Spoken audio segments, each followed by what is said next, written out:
चलिए चालू करते हैं हम part C of share and share capital, जो सबसे इंपॉर्टेंट पार्ट है जिसे बोला गया है issue and allotment of securities. Issue and allotment of securities ये कहता है सबसे पहला पोर्शन कि अगर किसी भी कंपनी को सिस्टमेटिक मैनर में चलाना है या फिर कंपनी को आपको एस्टैब्लिश करना है तो आपको पैसों की जरूरत पड़ेगी ही पड़ेगी। तो what are the different reasons, जिस समय पर मेन रीजन है जिस समय पर कंपनी को फाइनेंशियल रिक्वायरमेंट का जरूरत पड़ेगा।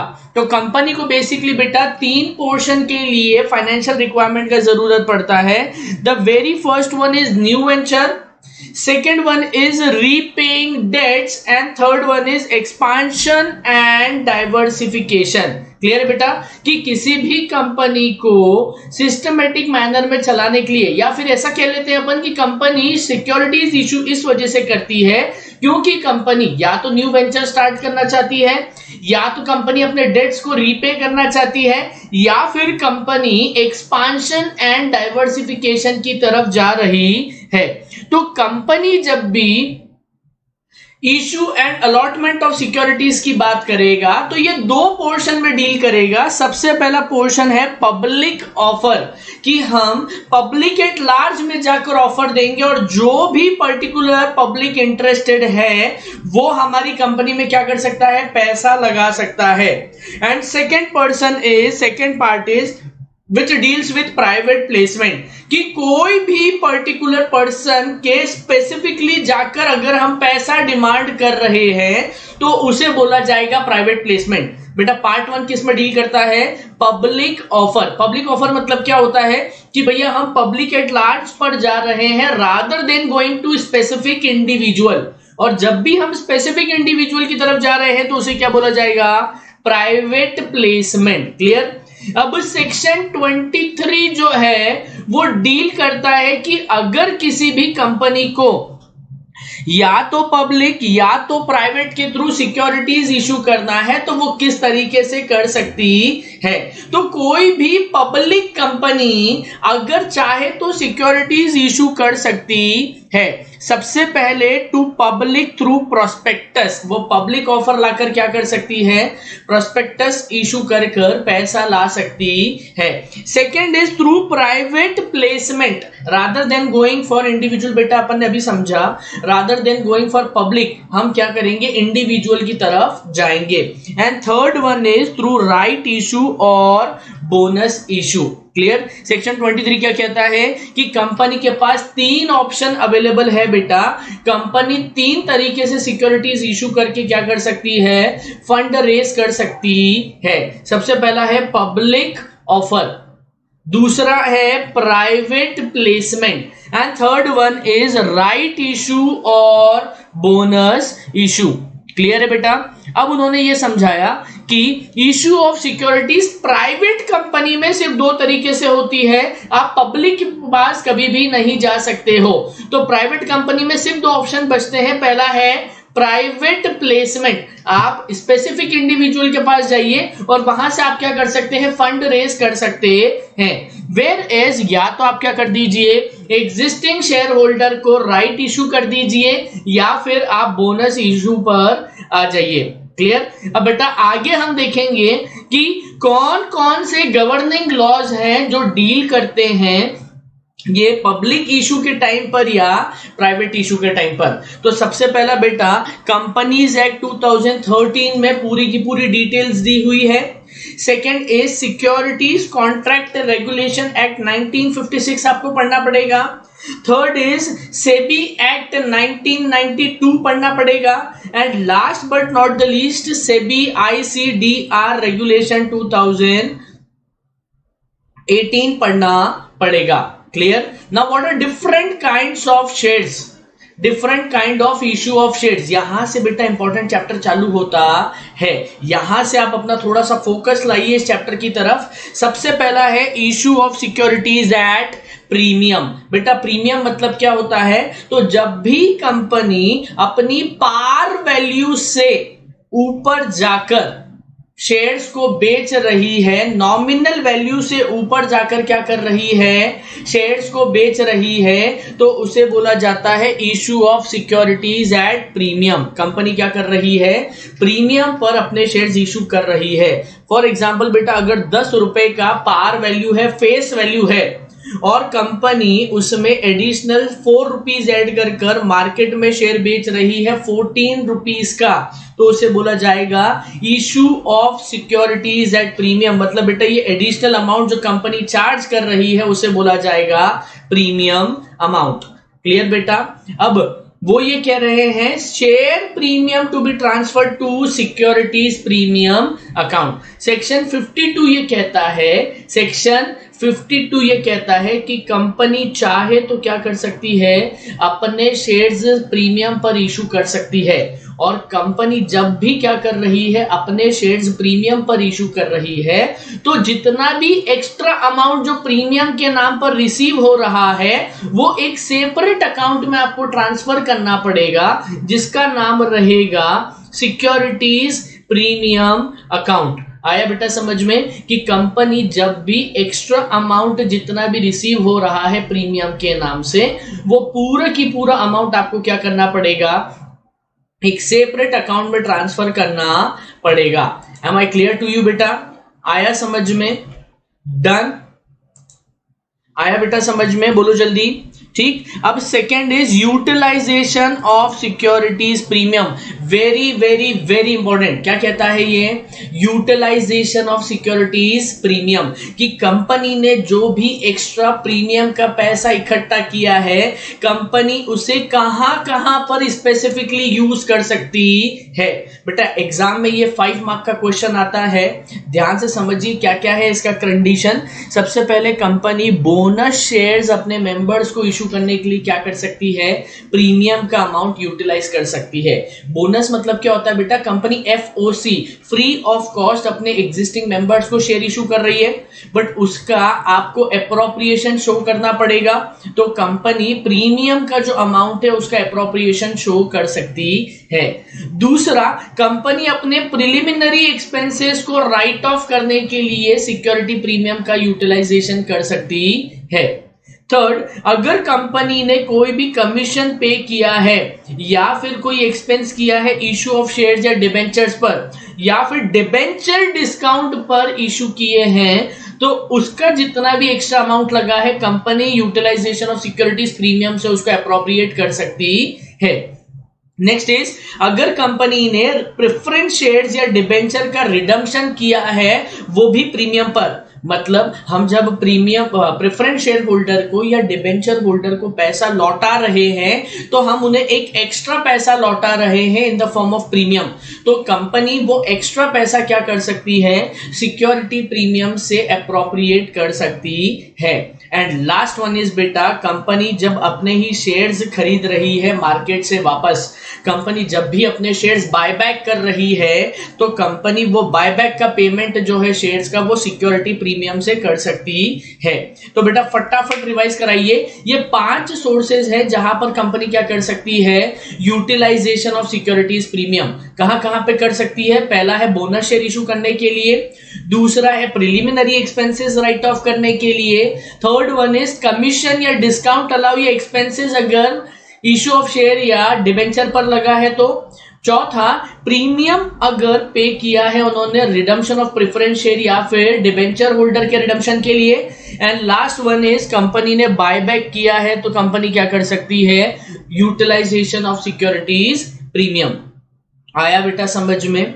इसके बाद ये समझाने की कोशिश कर रहे हैं कि prohibition to issue the shares at discount. सबसे पहला पोर्शन अपन ने देख लिया, सिक्योरिटी प्रीमियम क्या होता है। तो सिक्योरिटी प्रीमियम क्या होता है बेटा, कि कंपनी जब भी नॉमिनल वैल्यू से ज्यादा में शेयर्स इशू कर रही है तो उसे क्या बोला जाएगा, issue of shares at premium. इसके बाद उन्होंने समझाया कि कंपनी के पास जितना भी प्रीमियम का पैसा इकट्ठा हुआ है वो कंपनी किस तरीके से उसका यूटिलाइजेशन कर सकती है। क्लियर बेटा? अब नेक्स्ट पॉइंट ये कह रहा है कि issue of shares at discount, company अपनी नॉमिनल वैल्यू से कम में जब भी शेयर्स इशू कर रही है, मतलब 10 रुपए का शेयर 8 रुपए में इशू कर रही है तो उसे बोला जाएगा issue of shares at discount. Section 53 companies act 2013 ये कहता है कि स्वेट इक्विटी शेयर्स, बेटा ध्यान से समझना, स्वेट इक्विटी शेयर्स के अलावा कंपनी अगर डिस्काउंट पर शेयर इशू कर रही है तो अलाउड ही नहीं है। वो डिस्काउंट पर अगर शेयर इशू किया गया है तो उसे वॉइड माना जाएगा। क्लियर बेटा? इसीलिए लिखा हुआ है prohibit to issue shares at discount, कि कंपनी स्वेट इक्विटी शेयर के अलावा डिस्काउंट पर शेयर्स इशू ही नहीं कर सकती है।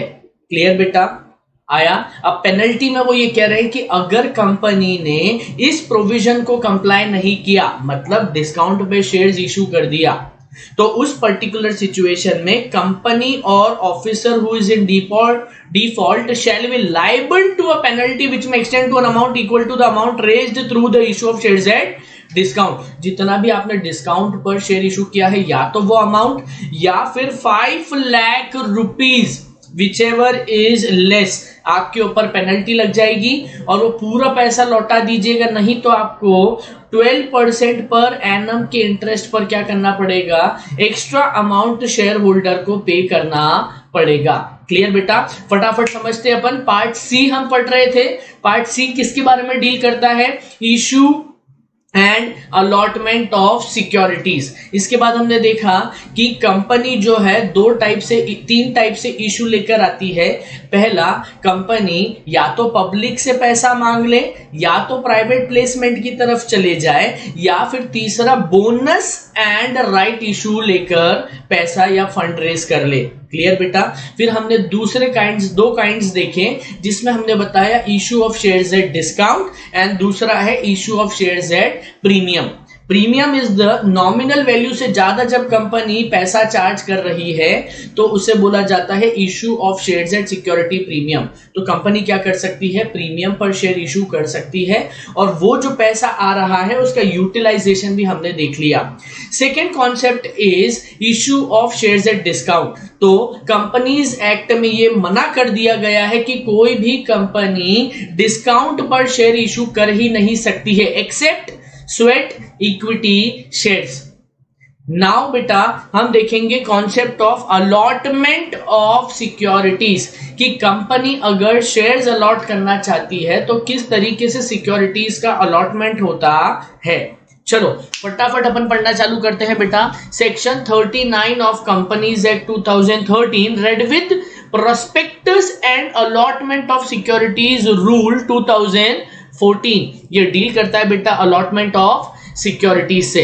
अलॉटमेंट क्या होता है? तो उन्होंने बोला जब भी आप पब्लिक को क्या कर रहे हो, शेयर्स जो सब्सक्रिप्शन के लिए दिए हुए हैं, जिन्होंने मिनिमम अमाउंट पे कर दिया है, उनको जब शेयर्स को अप्लाई कर रहे हैं, उन्हें अलॉट किया जा रहा है, तो उसे बोला जाता है अलॉटमेंट ऑफ सिक्योरिटीज। फिर से पढ़ते बेटा। Allotment of securities of a company offered to the public for subscription shall be made only when the amount stated in prospectus as minimum amount has been subscribed। कि जब भी public ने minimum subscription को apply करके company को पैसा दे दिया है और कंपनी उसके रिटर्न में आपको शेयर्स दे रही है, तो उसे बोला जाएगा अलॉटमेंट ऑफ सिक्योरिटीज। आया बेटा समझ में?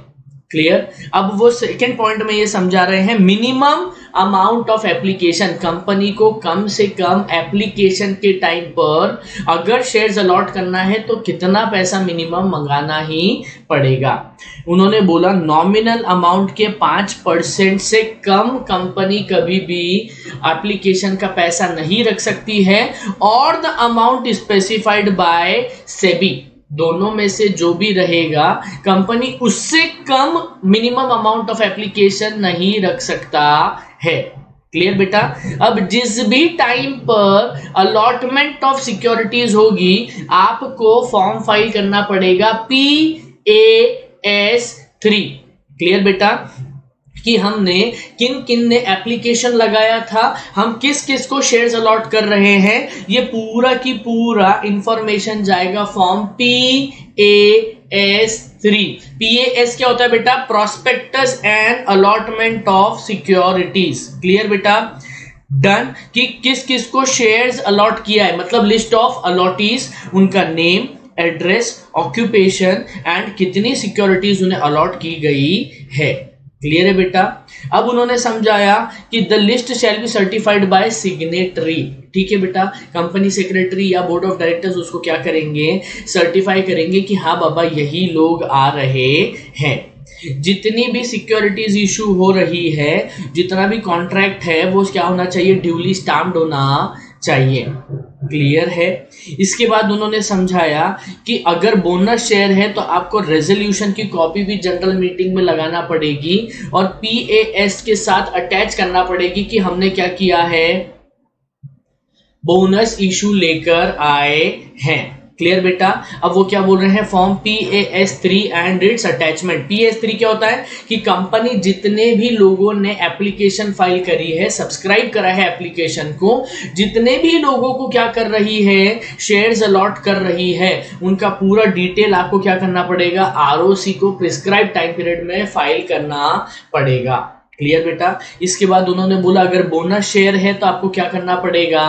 उसके साथ साथ जनरल मीटिंग में जो रेजोल्यूशन पास किया है उसका भी कॉपी लगाना पड़ेगा। Clear?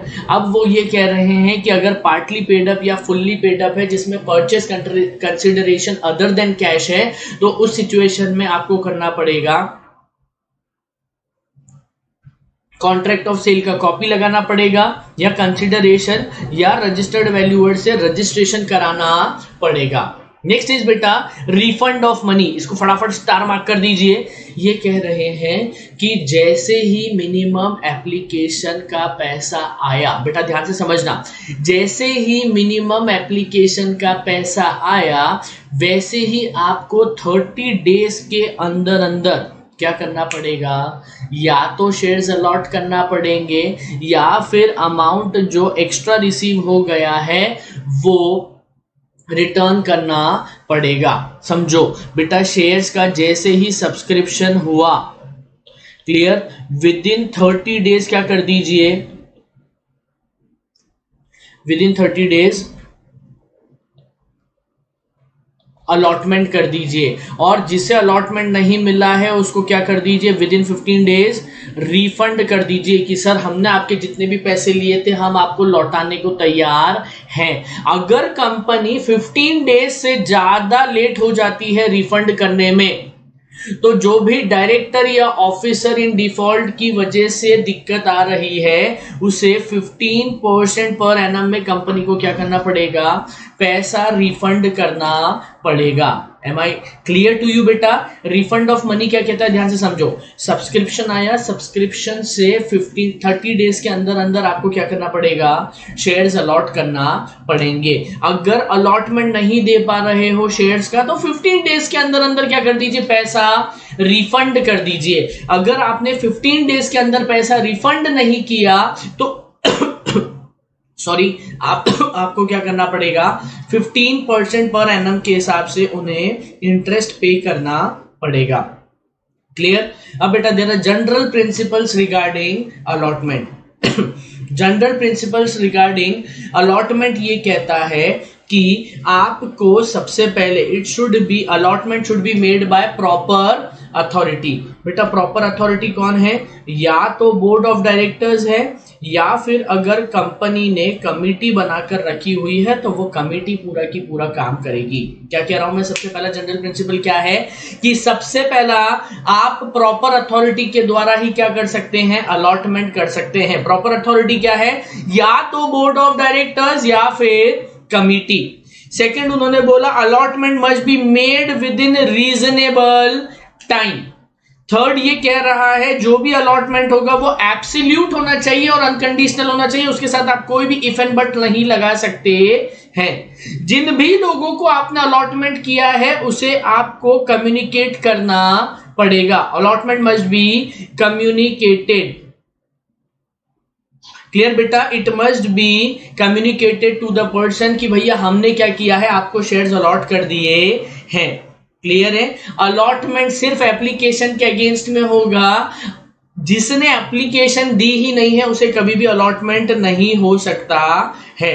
And second is and the last one is allotment जो है वो कभी भी किसी दूसरे लॉ को कॉन्ट्रावीन नहीं करना चाहिए, उसके अगेंस्ट में नहीं जाना चाहिए। अगर अलॉटमेंट कॉन्ट्रावेंशन ऑफ लॉ के थ्रू जा रहा है तो उसे वॉइड माना जाएगा। क्लियर है बेटा? अगर आपने माइनर को भी क्या कर दिया है, शेयर्स अलॉट कर दिया है, तो उसे वॉइड माना जाएगा। इशू ऑफ सिक्योरिटीज, बेटा बहुत से बच्चे घबराए हुए रहते हैं कि शेयर एंड शेयर कैपिटल में सर इंपॉर्टेंट पार्ट बता दीजिए, बहुत ही बड़ा लेंदी चैप्टर है ये। तो बेटा सबसे ज्यादा इंपॉर्टेंट और की पॉइंट जिसमें आपको फोकस करने की जरूरत है that is issue of securities, कि कंपनी किस तरीके से अलग अलग सिक्योरिटीज को इशू करेगी, क्या क्या टर्म्स एंड कंडीशन अलग अलग सिक्योरिटीज के इशू से रिलेटेड है। तो the very first one is private placement of shares. दूसरा है अगर कंपनी डिफरेंशियल वोटिंग राइट्स वाले इक्विटी शेयर इशू करना चाहती है तो क्या क्या टर्म्स एंड कंडीशन फुलफिल करना पड़ेगा। थर्ड वन इज कंपनी अगर प्रेफरेंस शेयर इशू करना चाहती है या रिडम्पशन करना चाहती है तो what is the procedure that need to be followed. Next is right issue, अगर कंपनी राइट इशू लेकर आना चाहती है तो राइट इशू होता क्या है और किस तरीके से कंपनी इसको फुलफिल कर सकती है। Next is ESOP, employ stock option scheme, जब कंपनी अपने एग्जिस्टिंग एम्प्लॉयज को एक ऑप्शन देना चाहती है कि प्रभु जो हमारी कंपनी में शेयर्स खरीदना चाहता है वो खरीद सकता है, we are providing you an option. Next is issue of shares on preferential basis, कि हम अगर किसी को प्रेफरेंशियल बेसिस पर प्रेफरेंस दे रहे कि प्रभु हम आपको फर्स्ट प्रायोरिटी देना चाहते हैं, आप कंपनी के शेयर्स ले लीजिए, तो उसे बोला जाएगा issue of shares on preferential basis. जब कंपनी अपने रिजर्व को कैपिटलाइज करना चाहती है और एग्जिस्टिंग शेयर होल्डर को क्या कर रही है, फ्री ऑफ कॉस्ट क्या कर रही है, शेयर्स इशू कर रही है, तो उसे बोला जाएगा bonus issue. And last one is sweat equity shares, अगर किसी भी एम्प्लॉय ने खून पसीना एक कर कंपनी को क्या किया है, कंट्रीब्यूट किया है, तो कंपनी जब उसे क्या कर रही है, कंसिडरेशन अदर देन कैश में इक्विटी शेयर्स इशू कर रही है अगेंस्ट कंट्रीब्यूशन और इंटेलेक्चुअल प्रॉपर्टी नो हाउ के लिए, टेक्निकल नो हाउ के लिए, तो उसे बोला जाएगा स्वेट इक्विटी शेयर्स। चलिए बेटा विदाउट वेस्टिंग एनी टाइम हम चालू करेंगे private placement of share. Section 42 फटाफट फिंगर टिप्स पे लेकर आएंगे। Section 42 of companies act 2013 deals with private placement of shares. Private placement होता क्या है, तो private placement means any offer or invitation to subscribe or issue of securities to a selected group of person by a company. जब भी company selected group of person को invitation दे रही है या ऑफर दे रही है कि सिर्फ आप ही के लिए एक्सक्लूसिवली हम क्या कर रहे हैं, सिक्योरिटीज इशू कर रहे हैं, हम पब्लिक को ऑफर नहीं दे रहे हैं, सिर्फ आप ही के पास आए हैं, आप ही के पास ये एक्सक्लूसिव एप्लीकेशन है, तो उसे बोला जाएगा private placement of shares. Clear बेटा? अब कंपनी ये कहना चाह रही है कि कंपनी जब भी प्राइवेट प्लेसमेंट दे रही है तो जितने भी लोगों को ये एप्लीकेशन जा रही है that shall be in the form PAS4। बेटा एप्लीकेशन जो जाएगी स्पेसिफिक पर्सन को कि हम आपको इतने शेयर्स दे रहे हैं, इतने एड्रेस पर दे रहे हैं, आप खरीदना चाहे तो खरीद सकते हैं, that is in form PAS4। आया बेटा समझ में? नेक्स्ट उन्होंने बोला कि अगर हम आपको ऑफर दे रहे हैं तो हम आपको जरूरी नहीं है राइट ऑफ रिनंसिएशन दे रहे कि मुझे नहीं चाहिए, आप XYZ पर्सन को दे दीजिए, ये प्राइवेट प्लेसमेंट में ऑप्शन अवेलेबल नहीं होता है। Clear? Next is very important कि कंपनी प्राइवेट प्लेसमेंट जो है वो मैक्सिमम 200 लोगों को ही दे सकती है। बेटा एग्जाम में आता है private placement limited class of people या ग्रुप ऑफ पर्सन को दिया जाता है, और ये जो ग्रुप ऑफ पर्सन है ये किसी भी टाइम पर 200 इन काउंटिंग से ज्यादा नहीं होना चाहिए।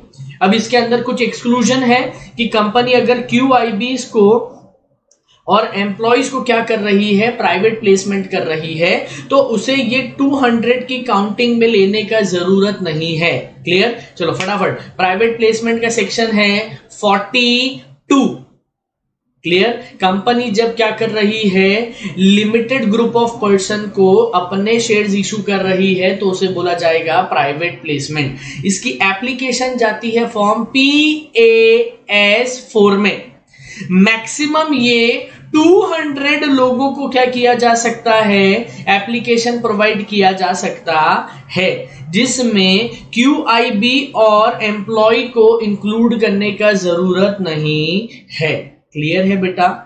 आया समझ में? ये जो प्रोविजन है ये दो टाइप की कंपनी के ऊपर एप्लीकेबल नहीं है। पहला है नॉन बैंकिंग फाइनेंशियल कंपनी और उसके बाद है हाउसिंग फाइनेंस कंपनी। दो कंपनीज को ये प्रोविजन फॉलो करने का जरूरत नहीं है। पहला है नॉन बैंकिंग फाइनेंशियल कंपनी और दूसरा है हाउसिंग फाइनेंस कंपनी। क्लियर है? अब बेटा जिसे भी प्राइवेट प्लेसमेंट के लिए एप्लीकेशन दिया गया है उसे 60 डेज के अंदर अंदर आपको क्या करना पड़ेगा, पैसा मिलने के 60 डेज के अंदर अंदर शेयर्स अलॉट करना पड़ेंगे। अगर आपने 60 डेज के अंदर अंदर शेयर्स अलॉट नहीं करे तो 15 डेज के अंदर अंदर क्या करना पड़ेगा, पैसा रिफंड करना पड़ेगा। अगर आपने 15 डेज के अंदर अंदर पैसा रिफंड नहीं करा तो आपको 60th डे से 12% पर एनम क्या करना पड़ेगा, इंटरेस्ट पे करना पड़ेगा। बेटा जितना भी पैसा प्राइवेट प्लेसमेंट के थ्रू आ रहा है उस पूरे पैसे को, सब्सक्रिप्शन मनी को आपको एक सेपरेट बैंक अकाउंट में ट्रांसफर करना पड़ेगा। क्लियर है? और ये जो भी प्राइवेट प्लेसमेंट आ रहा है इसका आपको पब्लिक को कोई इंफॉर्मेशन देने का जरूरत नहीं है। क्लियर? जब पूरा की पूरा प्राइवेट प्लेसमेंट खत्म हो जाएगा, जब आप रजिस्ट्रार को एक रिटर्न फाइल करोगे बेटा, return of allotment in form PAS3, अगर आपने PAS3 फाइल नहीं किया, भूल गए, डिफॉल्ट हो गया, तो आपके ऊपर पेनल्टी लगेगी 1000 रुपीज फॉर ईच डे, जो मैक्सिमम हो सकती है 25 लाख रुपीज अगर ये डिफॉल्ट कंटिन्यू होता है तो। आया बेटा? नेक्स्ट उन्होंने समझाया conditions applicable to private placement. आपको जनरल मीटिंग में स्पेशल रेजोल्यूशन पास करना पड़ेगा अलॉन्ग विथ एक्सप्लेनेटरी स्टेटमेंट कि हम इन्हीं लोगों को कितने शेयर्स इशू कर रहे हैं, ये वैल्यू कैसे आई है, कितने नंबर ऑफ शेयर्स इशू कर रहे हैं, what is the purpose and what is the object of issuing such securities. Clear बेटा? दो फॉर्म जाएंगे। पहला है अलॉटमेंट से 15 डेज के अंदर अंदर अंदर आपको PAS3 क्या करना पड़ेगा, ROC को फाइल करना पड़ेगा, और जो भी आपने रेजोल्यूशन पास किया है, special resolution regarding private placement, share holder से परमिशन लिया है, वो आपको फॉर्म MGT14 में ROC को फाइल करना पड़ेगा।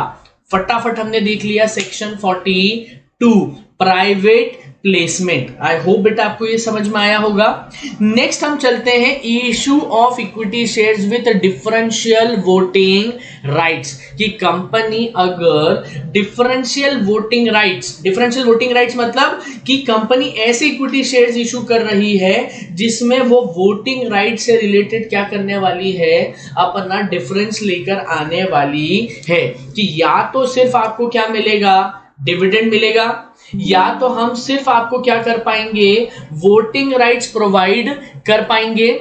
उस पर्टिकुलर सिचुएशन में कंपनी डिफरेंशियल वोटिंग राइट्स अगर शेयर्स इशू करना चाह रही है तो कंपनी किस तरीके से कर सकती है। क्लियर बेटा? चालू करते हैं हम, कंपनी किस तरीके से डिफरेंशियल वोटिंग राइट स्टार्ट कर सकती है। चलिए बेटा, section 43, I repeat again, section 43 of companies act 2013 deal करता है equity shares with differential voting right से। कि कंपनी अगर equity shares with differential voting right issue करना चाहती है तो किस तरीके से कर सकती है। बेटा इंपॉर्टेंट है, ये कह रही है all unlisted public company, all private companies.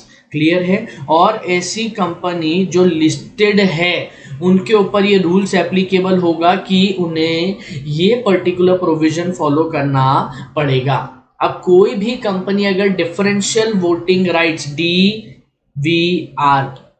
DVR मतलब बोले तो ऐसे इक्विटी शेयर की या तो हम सिर्फ आपको वोटिंग राइट्स दे पाएंगे, या तो साहब आप वोट मत करिएगा, हम आपको सिर्फ डिविडेंड दे पाएंगे। तो कंपनी जब आपको स्पेसिफिकली और एक्सक्लूसिव राइट दे रही है, सारे राइट्स इक्विटी के साथ नहीं दे रही है, उसे बोला जाएगा डिफरेंशियल राइट्स। क्लियर बेटा।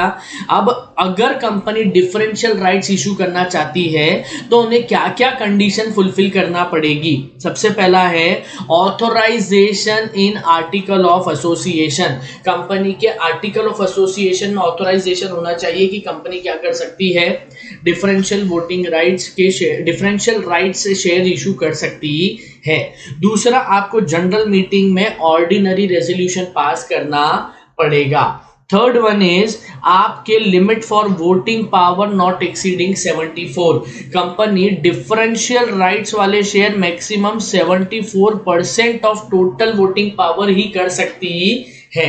और अगर कंपनी ने इन तीनों में से कोई भी डिफॉल्ट किया हुआ है, default in filing financial statement and annual return for 3 financial year, या फिर कंपनी ने कोई भी डिविडेंड डिक्लेयर करा है, डिपॉजिट या फिर प्रेफरेंस शेयर या डिबेंचर का रीपेमेंट नहीं किया है, या इधर प्रिंसिपल और इंटरेस्ट, या फिर कंपनी ने क्या किया हुआ है, डिफॉल्ट किया हुआ है, बैंक या फाइनेंशियल इंस्टीट्यूशन से लोन लिया हुआ है और उसका रीपेमेंट नहीं किया है, तो जब तक ये सही नहीं हो जाता है कंपनी डिफरेंशियल राइट्स वाले शेयर इशू नहीं कर सकती है। क्लियर बेटा। कंपनी एग्जिस्टिंग इक्विटी शेयर्स को कभी भी डिफरेंशियल राइट्स में कन्वर्ट नहीं कर सकती है। और कंपनी जब भी डिफरेंशियल राइट्स वाले शेयर्स इशू करेगी, कंपनी को एक सेपरेट रजिस्टर मेंटेन करना पड़ेगा। क्लियर बेटा, आया समझ में। अब जो भी ऑर्डिनरी रेजोल्यूशन पास होगा उसके साथ में आपको एक एक्सप्लेनेटरी स्टेटमेंट लगाना पड़ेगा मीटिंग के नोटिस के अंदर कि कंपनी क्यों ये फाइनली डिफरेंशियल राइट्स इशू कर रही है, और उस साल की जो भी एनुअल रिपोर्ट रहेगी उसकी बोर्ड रिपोर्ट के अंदर आपको क्या करना पड़ेगा, डिस्क्लोजर देना पड़ेगा regarding the total number of shares allotted, उससे रिलेटेड कि कितनों को वोटिंग राइट मिलेगा, कितनों को डिविडेंड बांटने का राइट रहेगा, कितना परसेंटेज है, क्या प्राइस डिटरमाइन किया है, क्या क्या प्रमोटर, डायरेक्टर या केएमपी है जिसे ये शेयर्स इशू किए गए हैं, कंपनी का ईपीएस क्या है, सो ऑन सो फोर्थ बेटा। डन। आई होप आपको समझ में आया होगा। Third one is issue and redemption of preference share, कि अगर कंपनी प्रेफरेंस शेयर इशू करना चाह रही है तो कंपनी किस तरीके से प्रेफरेंस शेयर इशू कर सकती है और उसका रिडम्पशन किस तरीके से होगा। Section 55 of companies act 2013 deals with issue and redemption of preference share. सबसे पहला है condition for issue of preference share, कि अगर कोई भी कंपनी प्रेफरेंस शेयर इशू करना चाह रही है तो कंपनी को क्या क्या कंडीशन फुलफिल करना पड़ेगा। सबसे पहला टाइम पीरियड, कंपनी कभी भी इररिडीमेबल प्रेफरेंस शेयर इशू नहीं कर पाएगी।